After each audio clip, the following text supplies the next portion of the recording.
Herkese merhabalar, tüm dünyadaki dostlara selamlar, sevgiler. Ben Emine Karaşahin. Evet arkadaşlarım, bugün yine harika bir modelle karşınızdayım.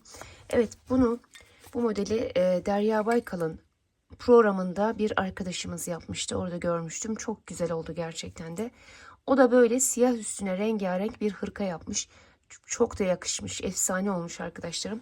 Görmüş olduğunuz gibi çok güzel. Her türlü projede kullanabileceğiniz farklı bir model, farklı bir teknik. Ben size videonun içerisinde baştan sona kadar her türlü ayrıntıyı gösterdim arkadaşlarım. Görmüş olduğunuz gibi çok güzel oldu. Ben size küçük bir parçada göstereyim istemiştim. Fakat kendime alamadım. Çok fazla örmüşüm arkadaşlar. Şöyle bir ölçüsüne bakalım. Evet. 40 santime. Şuradan bakalım. 40 santim. Ve bu kadar 40 santimetre 40 santimlik bir parça olmuşken ben bunu inşallah bir yastık, dekoratif bir yastık, bir kırlente dönüştürmeyi düşünüyorum. Bir tane de olsa kullanacağım. İkinciyi yapamam muhtemelen çünkü vaktim yok. Ama bunu değerlendirmeyi düşünüyorum. Yaparsam da sizlerle paylaşacağım mutlaka. Çok güzel de olacağını düşünüyorum. Evet, bunun için şöyle internetten almış olduğum koton iplikler vardı arkadaşlar. Onları kullandım. Böyle bakın. Sizler elinizde kalmış olan tüm iplikleri değerlendirebilirsiniz. İplik önemli değil. Bakın şurası Alize Cotton Gold, mesela siyah kısmını Alize Cotton Gold kullandım. Bunlar da göstermiş olduğum koton iplikler, biraz daha sert ve iplikli böyle dokusu. Dolayısıyla sizler elinizde ne varsa kullanabilirsiniz arkadaşlar. İp hiç önemli değil. En sonda bakın bu şekilde iğneyle şöyle gördüğünüz gibi boncuklarımızı diktik. Şu dikmemiş olduğum yerleri de görüntüsüne bakmak isterseniz şöyle oraları da bıraktım arkadaşlar. Nasıl göründüğüne bakabilirsiniz. Fakat şöyle boncuklu kısımlar harika oldu gerçekten de. Şöyle boncuğum çok küçük, yani mercimekten daha küçük diyebilirim arkadaşlar. Şöyle mutlaka boncuğun kaç milim olduğunu soranlar çıkabilir. Ben şöyle üzerine koyacağım. Siz bakın.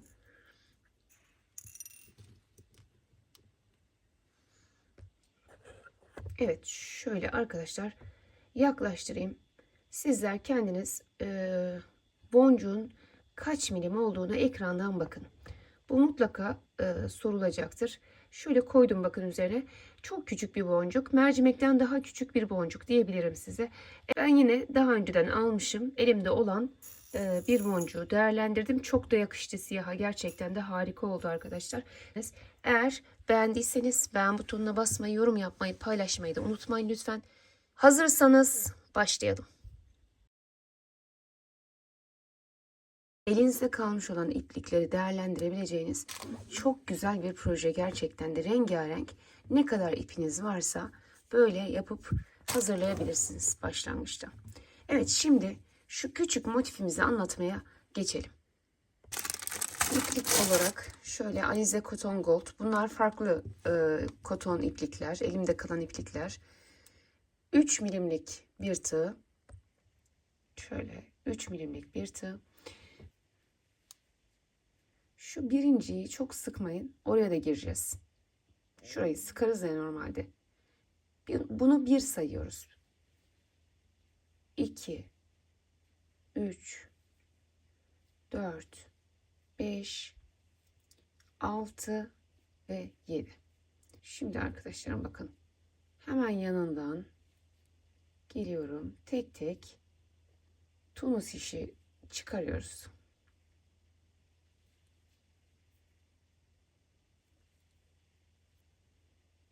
Toplamda 7 tane olacak. Bir sayalım.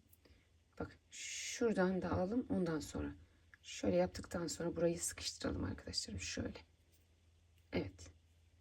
Sayalım. 1, 2, 3, 4, 5, 6, 7. 7 tane olacak.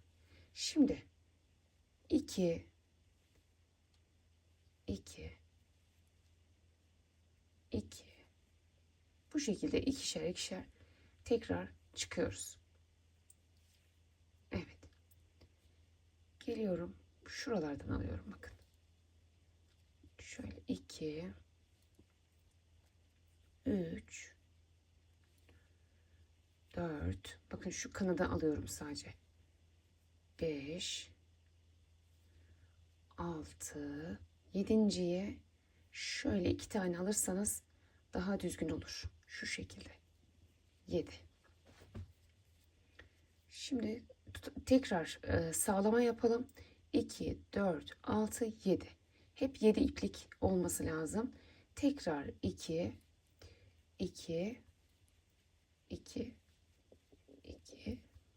Bu şekilde çıkıyoruz. Geliyorum, tekrar buraya giriyorum. Bakın. 2, 3, 4, 5, 6. Son kısım, bakın nasıl. Şöyle ikisini beraber 7. Yine ikişer ikişer çıkıyorum.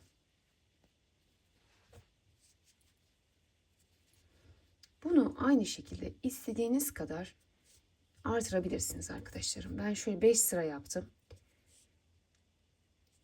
Bir kare oluşturmuş oldum hemen hemen.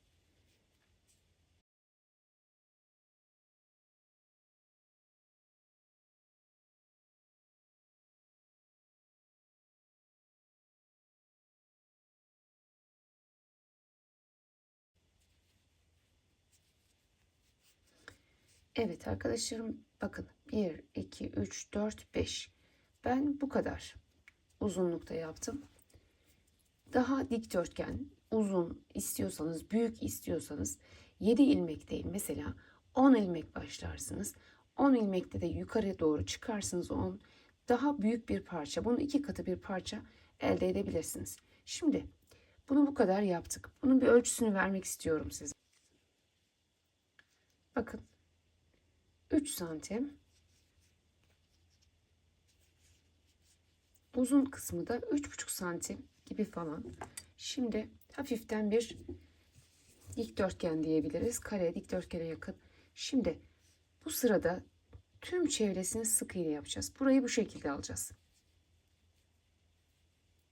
Böyle. Elimi sıkmıyorum. Gayet gevşek tutuyorum, farkındaysanız.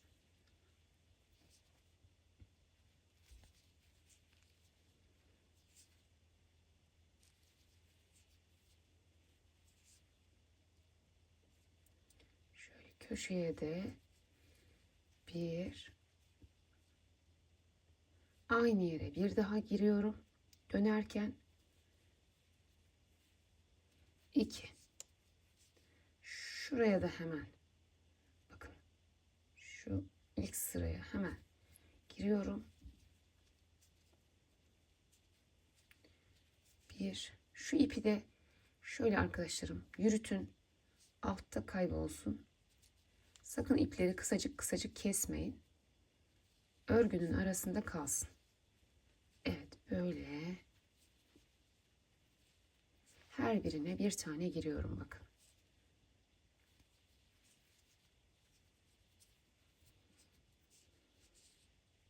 Aynı yere dönerken bir daha girdim. Köşelere 2 tane giriyorum. Diğerlerine bir tane.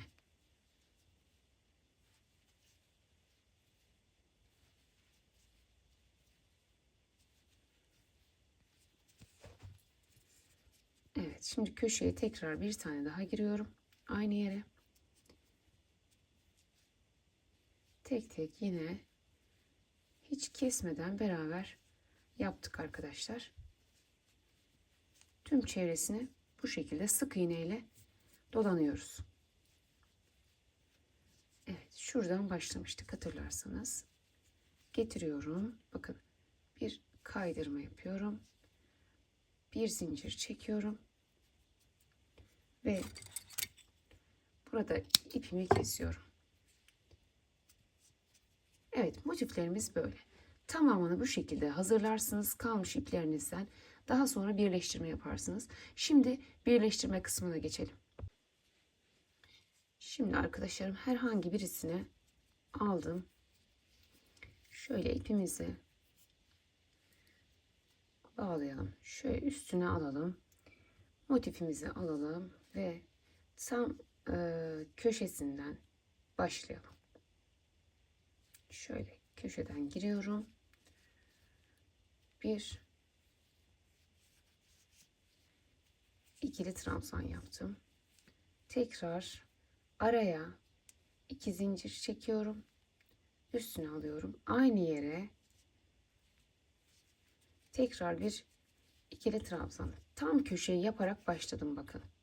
Şöyle tam köşeyi yaparak başladım. Arada 2 zincir var. Şimdi arada diğer köşeye kadar 5 tane ikili trabzan var. 1 2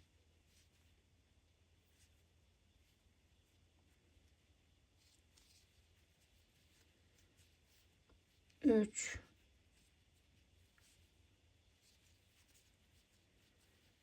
4 ve 5.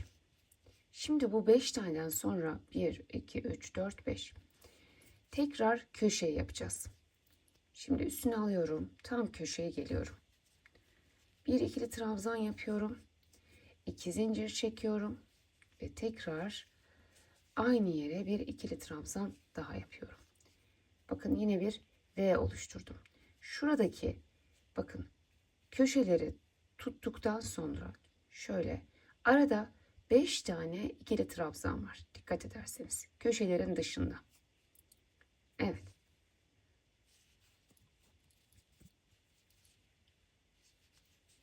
Tek tek şimdi 1 2 3 4 ve 5. Köşeyi yaptıktan sonra şöyle çıkaralım. 1 2 3 4 5. Evet, burayla birlikte köşeyle birlikte düşündüğünüzde 6. Bir de bu tarafın köşenin trabzanını düşündüğümüzde 8. 1 2 3 4 5 6 7. Şimdi 2 zincir çekiyoruz. Aynı yere tekrar bir ikili trabzan yapıyoruz. Şimdi arkadaşlarım bakın, bir tarafta şuradan saydığımız zaman 1 2 3 4 5 6 7 tane şöyle baktığınızda trabzan olacak. Fakat köşeleri tuttuğumuzda, iki köşeyi kapattığımızda arada 5 tane ikili trabzan olacak. Evet. Devam ediyorum. 1 2 3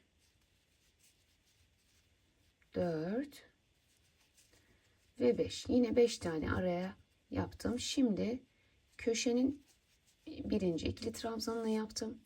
2 zincir çektim. Aynı yere tekrar bir ikili trabzan yapıp köşeyi dolanmış oldum. Şimdi hemen devam ediyorum. Buraya da 5 tane olması lazım araya. 1 2 3 4. Bakın yer kalmadığı zaman bir şekilde o bir taneyi yerleştirin arkadaşlar. Şu anda aslında bakın burada 1 2 3 4 yaptım. Beşinciyi de şöyle şuraya da olur. Şuraya hemen girelim ve yapalım. Altta hani yanlış yapıp eksik olsa bile bir taneyi ekleyelim arkadaşlar. Yine şu ikisini kapattıktan sonra arada 5 tane olsun. Şimdi getiriyorum. Başlamış olduğum yere kaydırmayla kapatıyorum. Bir zincir çekiyorum ve bunu birinciyi koparıyorum. Şimdi diğerlerini yaparken, örerken birleştirme yapacağız arkadaşlarım. Hemen ikinciyi yapalım. Birleştirme noktasında görüşelim. Evet, şimdi burada 2 zincirimiz vardı. Bir tane zincir çekiyoruz ve diğer motifimizi getiriyoruz arkadaşlar. Şimdi şöyle bakın yönüne göre bakın. Gerçi sayılar aynı, 5'e 5. Sıkıntı da değil aslında. Şöyle tam zincirin içinden giriyorum. Bunu da buradan alıyorum. Bir zincir çekiyorum. Aynı yere dönüp yine ikili trabzanımı yapıyorum. Şimdi hemen yanına bunu da alıyorum. Burada sıkmıyorum bakın. Gayet gevşek bırakıyorum. Tekrar geliyorum. Buraya ikili trabzanımı yapıyorum. Hemen yanına geçiyorum. Şöyle ikili trabzanımı yapıyorum. Geliyorum. Şöyle çıkarıyorum.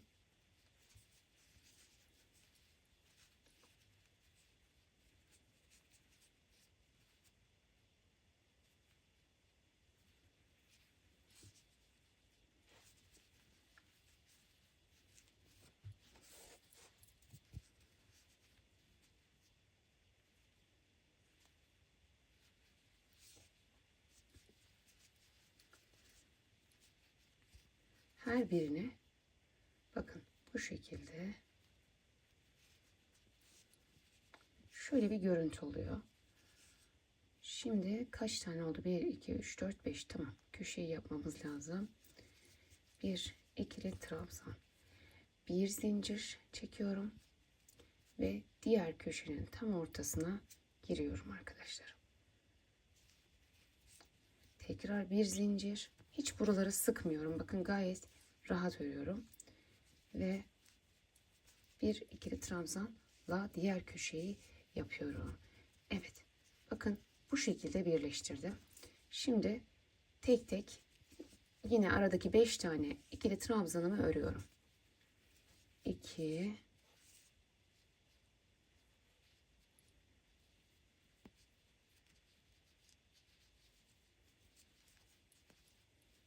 3 4 ve 5. Geldim. Şu başlamış olduğum yere geliyorum ve kapatıyorum. Evet. Gördünüz mü? Çok güzel bir ekleme şekli oldu. Görüntüsü de çok güzel. Bakın. Fakat ipleri gevşek bırakacağız arkadaşlar. Sakın sıkmayın. Bu işlemi yaparken elinizi hep rahat tutun. Evet. Öyle şimdi üçüncüsünü ekleyelim. Evet, 1 2 3 4 5 tamamdır. Köşeye geliyorum, yine bir bacağını yapıyorum. Bir zincirimi çekiyorum.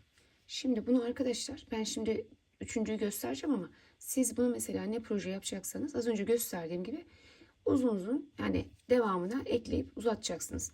Şimdi diyelim ki burayı uzattınız. Şimdi ikinci sıraya başlayacağız.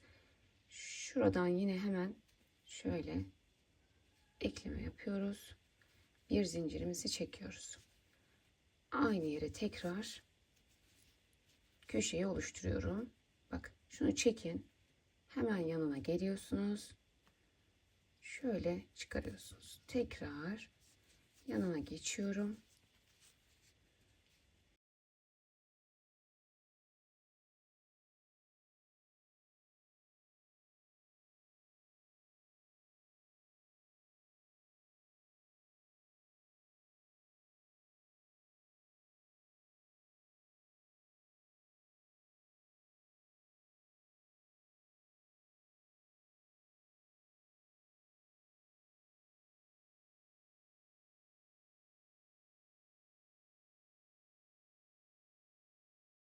Bu şimdi evet 1 2 3 4 5 köşeye geldim.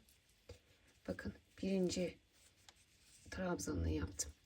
Bir zincir çekiyorum. Şimdi şurada az önce birleştirdiğimiz yer vardı. Aynı yere tekrar bunu getiriyorum.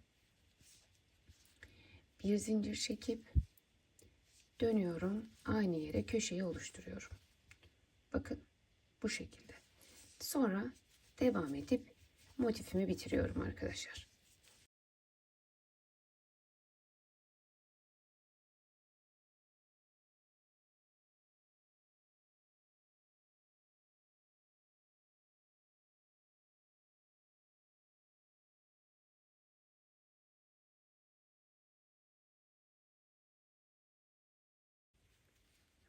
Bir zincir çektim.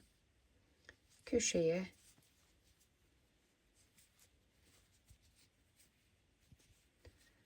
daha sonra şu ipleri kesmeyin arkadaşlar. Yürütün örgünüzün içerisinde. Şuradan giriyorum.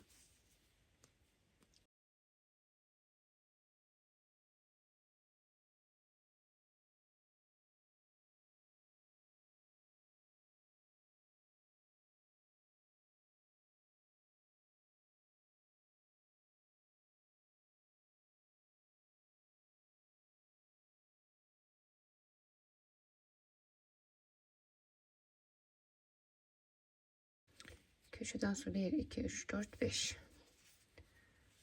Tamamdır. Şuraya da takıyorum. Şimdi köşeyi oluşturuyorum. Birinci trabzanı yaptım. Bir zincir çektim. Ve burada bakın şöyle şuraya giriyorum. Bir zincir çekiyorum.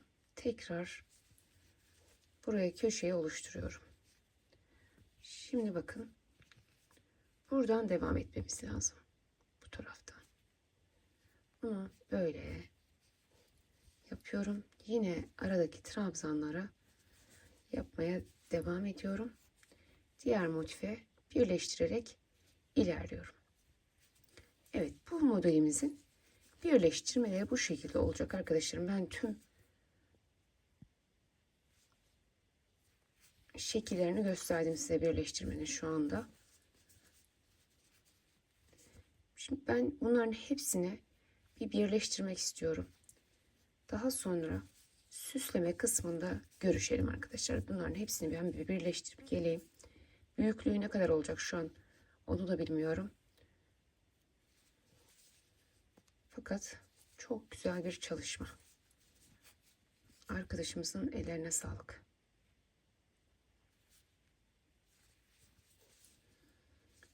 Evet, 5 oldu mu? 1, 2, 3, 4, 5. Evet oldu. Şimdi köşeyi yaptım. Bir zincir çektim. Yine buraya geldim. Bu şekilde birleştirdim. Bir zincirimi çekiyorum. Köşeye tekrar geliyorum. Diğer trabzanımı yapıyorum. Burada arada ikisinin arasında 5 tane olacak. 1, 2, 3, 4. Bu da 5 arkadaşlarım. Başladığım yere geliyorum. Şöyle bağladım. Bir tane de zincir çekiyorum. Ve çok kısa olmayacak şekilde şöyle koparıyorum. Evet. Bir buhar verdiğimiz zaman da çok güzel açılacaktır arkadaşlarım. Olmazsa boncukları dikmeden önce bence bir buhar verip şöyle açmak lazım. El ütüsü yapmak lazım ki daha sonradan boncukları yaptıktan sonra uğraşmayalım. Evet, böyle oldu. Çok güzel oldu arkadaşlarım. Şimdi ben bunların hepsini birleştirip geliyorum. Süsleme kısmında görüşüyoruz. Evet arkadaşlarım, bakın sizlere rahat görülebilsin diye farklı renkle yapmıştım ama böyle siyah.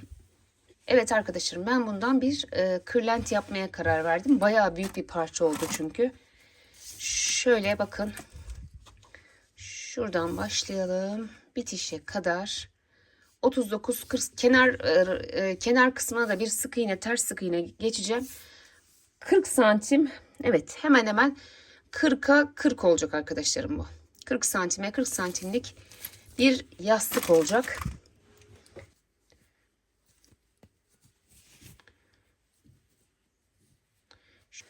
Evet arkadaşlarım, kenarına şuradan başladım. şöyle her birinin içerisine bir yarım trabzan giriyorum gene. Bakın şu şekilde. Her birinin içine yarım trabzan. Şurası iki yerin birleşme noktası. Bir buraya, bir tam şu ortaya, bir de diğer tarafa olacak şekilde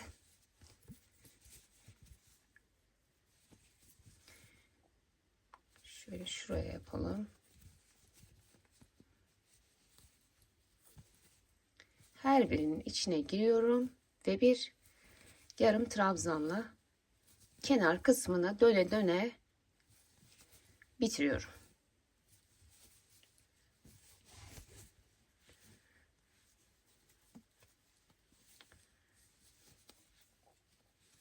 Şu kenardaki iplikleri de yine kenar kısmını örerken aralara alın, sağlamlayın.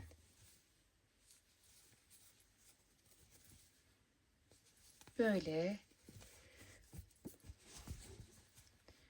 tüm çevresini bu şekilde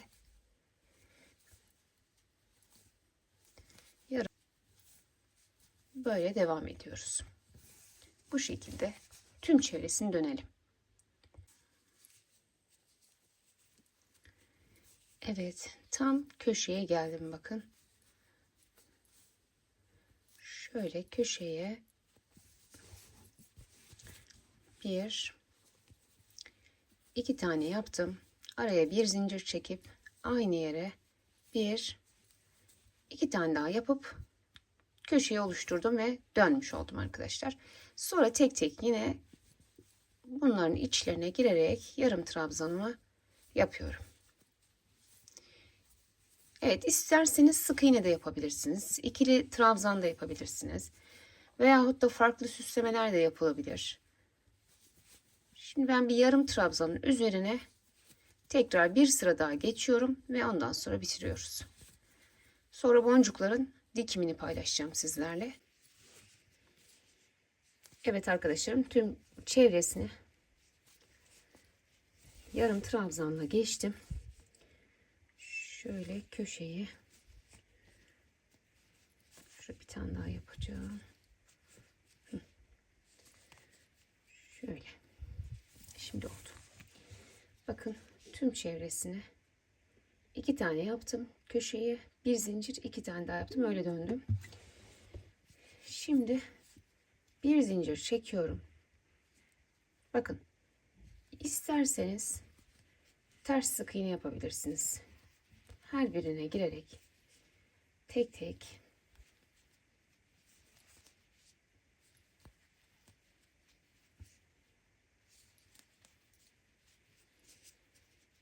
bu şekilde böyle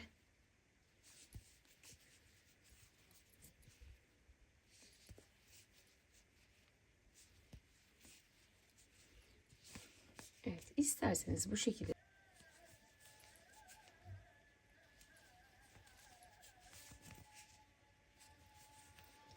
evet, tüm çevresini bakın bu şekilde başlamış olduğumuz yerden itibaren dönüp burada bırakalım arkadaşlarım. Burada bitirelim tekrar.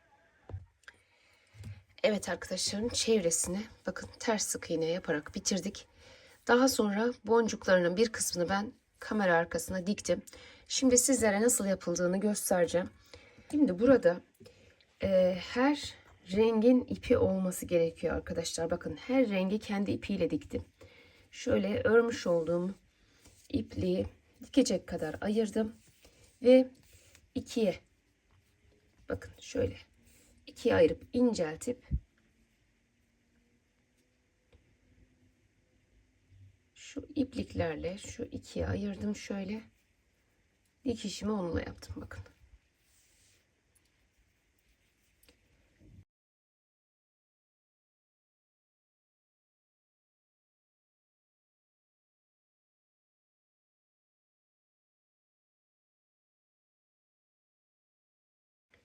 Şöyle ipin arkasını da düğüm yapalım. Şu şekilde. Ve bakın. Buradan başlıyorum. Şimdi. Şöyle şuradan en uç noktadan arkadaşlar. Bakın şöyle en uç noktadan girişinizi yapın.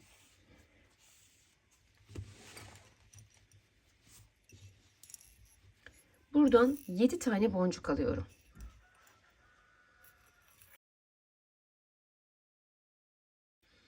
Evet, sayalım. 1, 2, 3, 4, 5, 6, 7.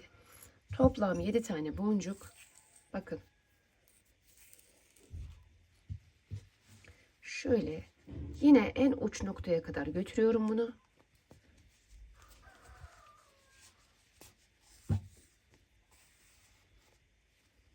Bu şekilde bakın. Şimdi alttan ipimizi takıyoruz.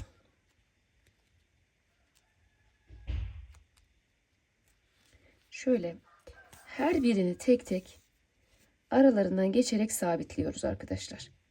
Bakın. Şöyle getiriyorum.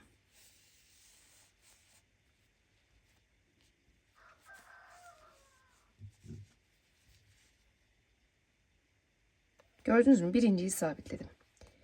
Şimdi tekrar çıkıyorum.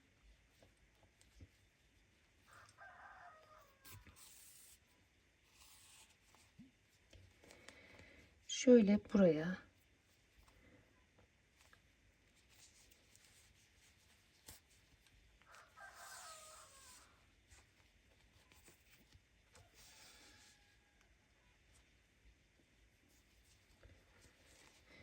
tekrar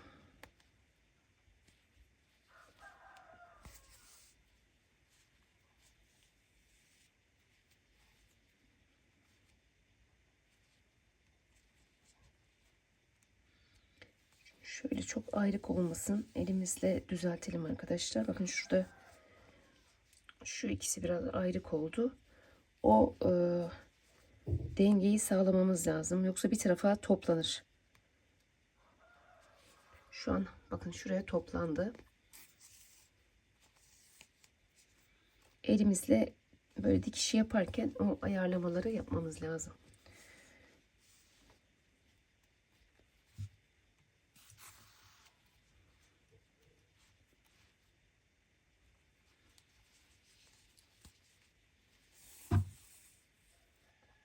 Şimdi bunu bu şekilde yaptık. Şuradan şöyle diğer tarafa kadar gidelim.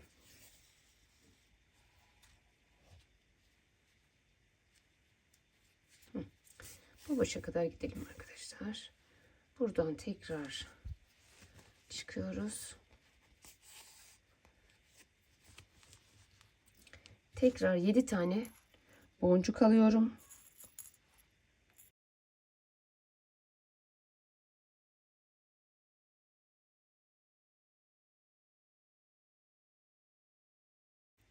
Bir, iki, üç, dört, beş, altı, yedi. Tekrar 7 boncuğumu aldım. Bakın. Şuradan götürüyorum. Tekrar giriyorum.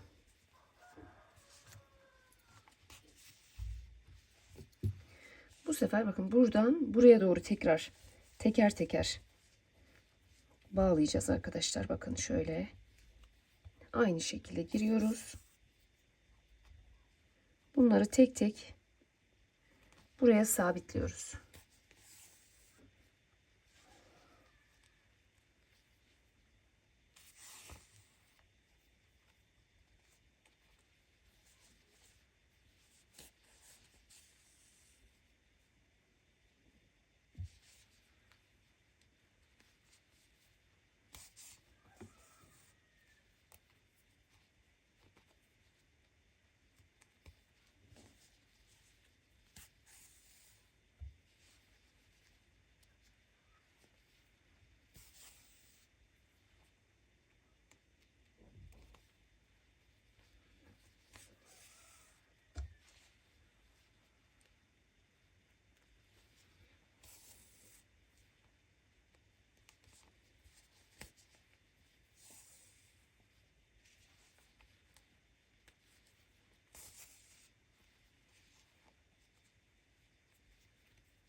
Bakın bu sırada bitti. Şimdi Tekrar buraya kadar arkadan gelelim.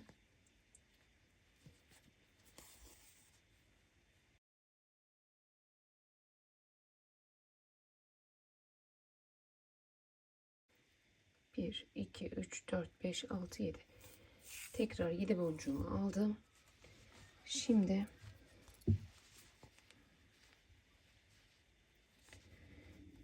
buradan tekrar en son nokta neredeyse, bakın oradan giriyorum. Şöyle giriyorum.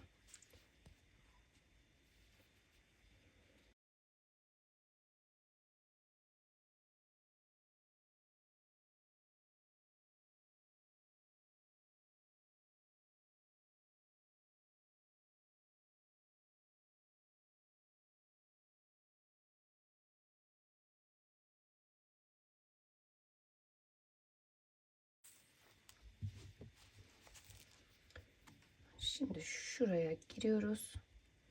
En uç noktaya.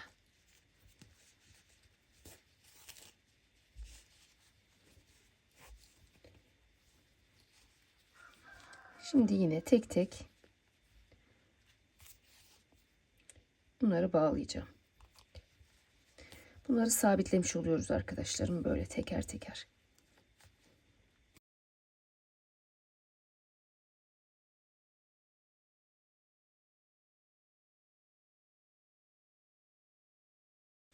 Evet, bakın dört tarafını da bitirmiş olduk bu şekilde. Arkaya dönüyoruz. Bunu güzelce sağlamlayalım. Bu ipimizi şöyle, hemen koparmayın arkadaşlar iplerinizi. Evet, şöyle sağlamladıktan sonra koparalım. Bu şekilde. Şimdi bakın benim yaptıklarıma şöyle bakın. Yani şöyle düzensiz olanlar insanın gözüne daha güzel geliyor. Tam kare olursa güzel olmaz diye düşünüyorum. O yüzden de hiç sorun değil.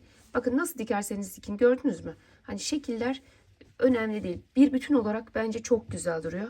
Evet arkadaşlarım, umarım videom anlaşılır olmuştur. Umarım beğenmişsinizdir. Beğendiyseniz beğen butonuna basmayı, yorum yapmayı, paylaşmayı unutmayın lütfen. Başka videolarda yeni modellerle görüşmek dileğiyle. Hoşça kalın, sağlıkla kalın. Allah'a emanet olun.